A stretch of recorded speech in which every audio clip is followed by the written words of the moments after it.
this whole voting and this whole candidate forum right here is to empower the community to step out and vote. Give us your voice, give the candidates your voice so that they know what message to take back when they head to Tallahassee. We're hosting our meetings every third Monday of the month. The next coming meeting will be Monday, August 20th. Monday, August 20th, the Occupy the Vote meeting.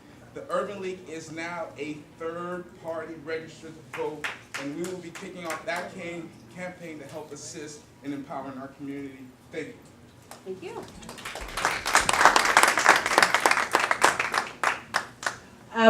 We're going to introduce the candidates alphabetically. They will have 1 minute to make an opening statement. Questions will be asked, and they will have 1 minute to respond. And at the end of the question-answer section, we'll have 1 minute closing statement. So we'll go ahead and introduce Mr. Mac Bernard. Excuse me, State Representative Mac Bernard. Good evening, everybody. Good evening.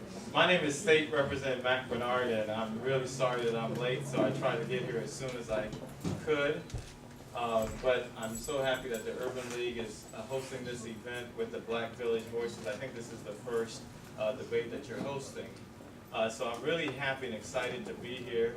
I know my opponent is going to get up and he's going to speak, and he's going to mention Rick Scott so many times. But what I can tell you is that he's got a problem with me regarding Rick Scott. And first of all, last time I checked, I don't look like Rick Scott.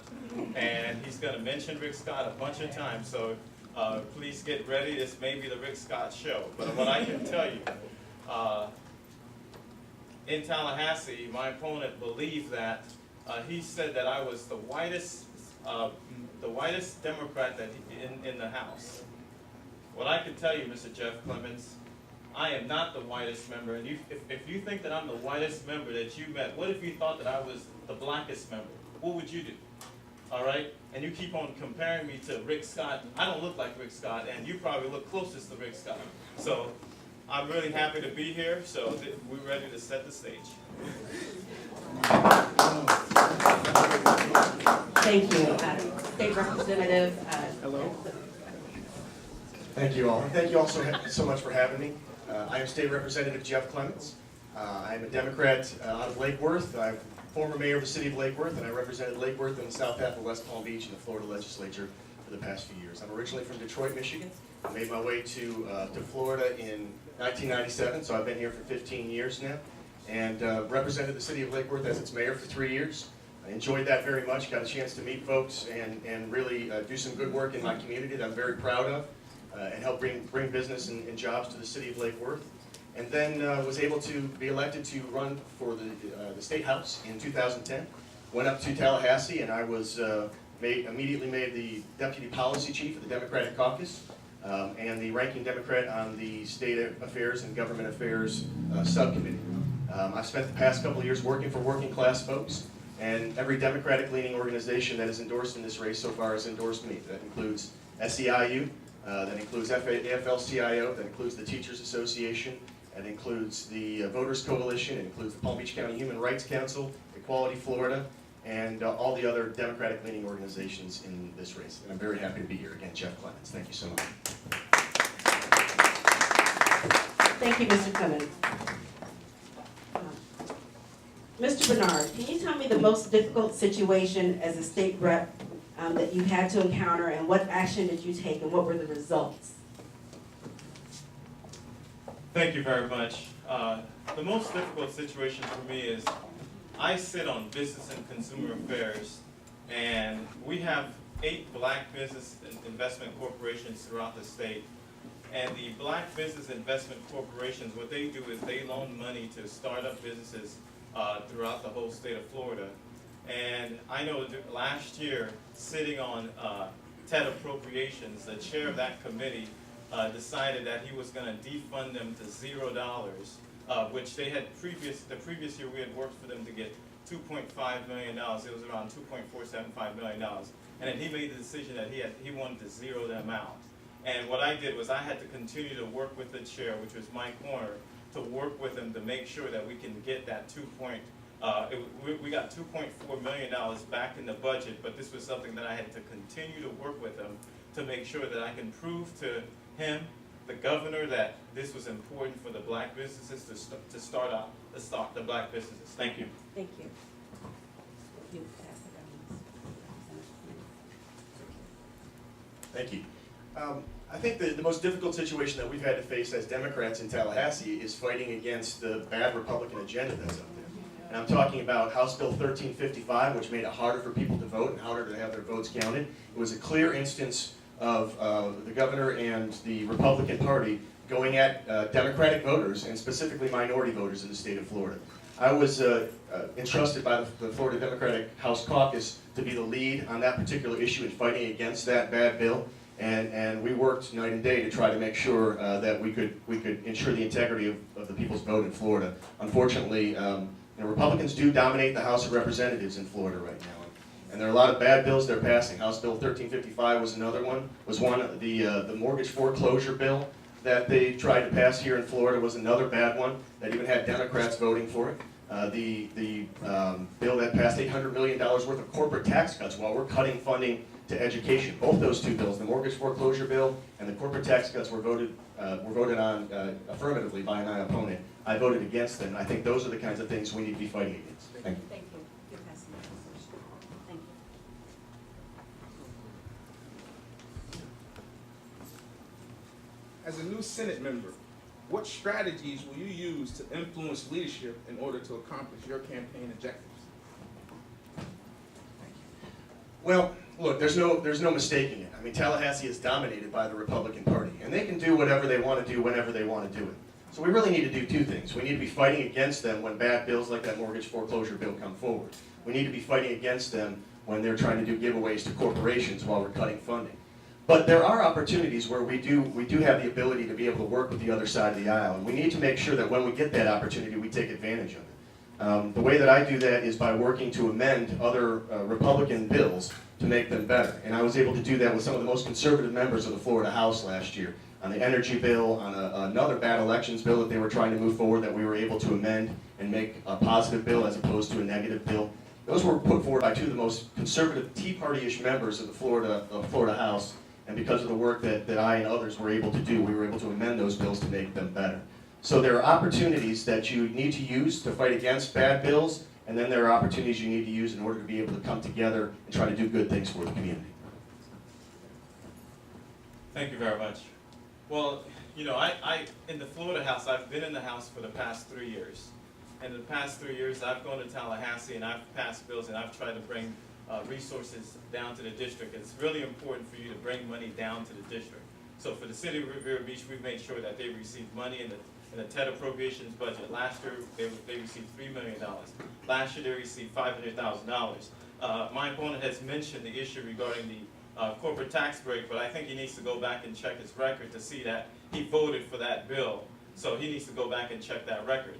And last year also, in the last budget, what we did was, not in the last budget, one of the things that we tried to do was, our businesses are being charged over $60 million in terms of workers' compensation coverage because of the doctors who are overbilling for workers' compensation. And I tried to file a bill which would reduce $60 million for the businesses, and my opponent voted for the doctors to give them that $60 million to charge our taxpayers. Thank you. Most organizations say they do not have funds to conduct a disparity study. How will you ensure that minority and women business enterprises have an opportunity to do business in municipalities? And I'm not just referring to construction jobs, I'm referring to white collar jobs as well. Can you tell me how you can ensure that minorities have opportunities? Thank you very much. Well, every year, the Florida Black Caucus of State Legislators, we meet every year to discuss minority issues. We have an issues conference in Orlando where we talk about what are the different issues affecting our minority businesses. What I've done is working with our minority contractors. We've tried to create a bonding capacity for them to be able to bond because that's one of the things that we're lacking in the state of Florida is for the contracting companies to be suitcase ready.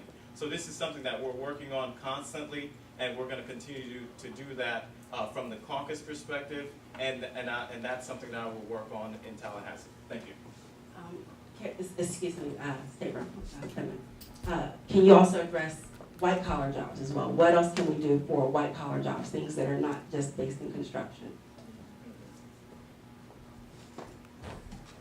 Thank you very much. In terms of white collar jobs, one of the things that I've tried to do is in terms of bills that I've tried to work on, I passed a bill last year which is to make it easier for non-construction LLCs to be exempt from workers' compensation coverage. And so these are the small things that you have to do to be able to allow our minority businesses in terms of white collar jobs to be able to operate fairly in the state of Florida. Thank you. I brought the votes with me because you never know when somebody's going to bring up how you voted on something. I did vote against that corporate tax cut, so the vote is right here if anybody wants to take a look at it. I've got it for you. So anybody can say anything they want to up here. I've got the votes if anybody wants to say.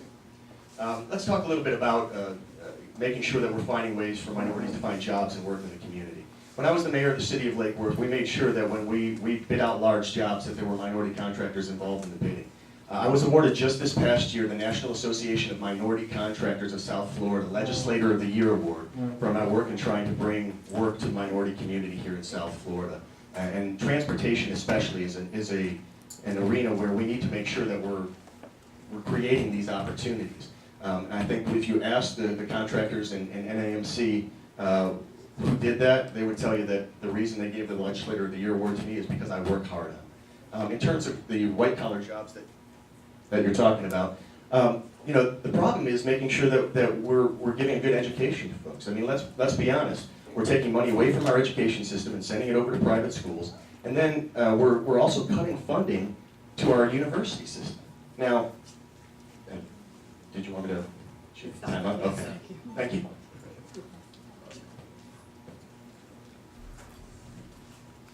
Thank you. I'm glad you brought up the education topic. School vouchers have been a very divisive topic for this community. What is your stance on school vouchers? Are you for and against? How do you pose? What is your stance on school vouchers? Are you for and against? And do you think school vouchers would adversely affect our youth, or do you think they would benefit from the program itself? Thank you. I'm absolutely opposed to school vouchers, and here's why. It takes money away from our struggling public schools, and it gives it to rich, elite private schools. And it's that simple, folks. I mean, we're going to provide the best opportunity, educational opportunity for the entire community. Now, how many kids in Palm Beach County get vouchers? A few hundred.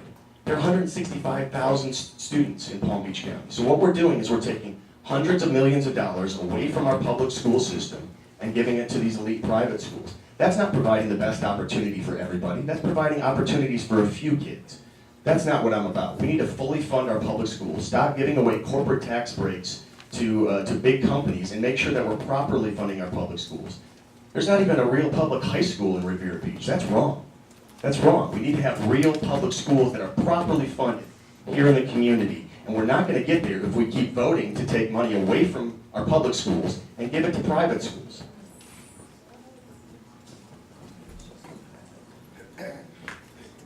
Rich, elite private schools.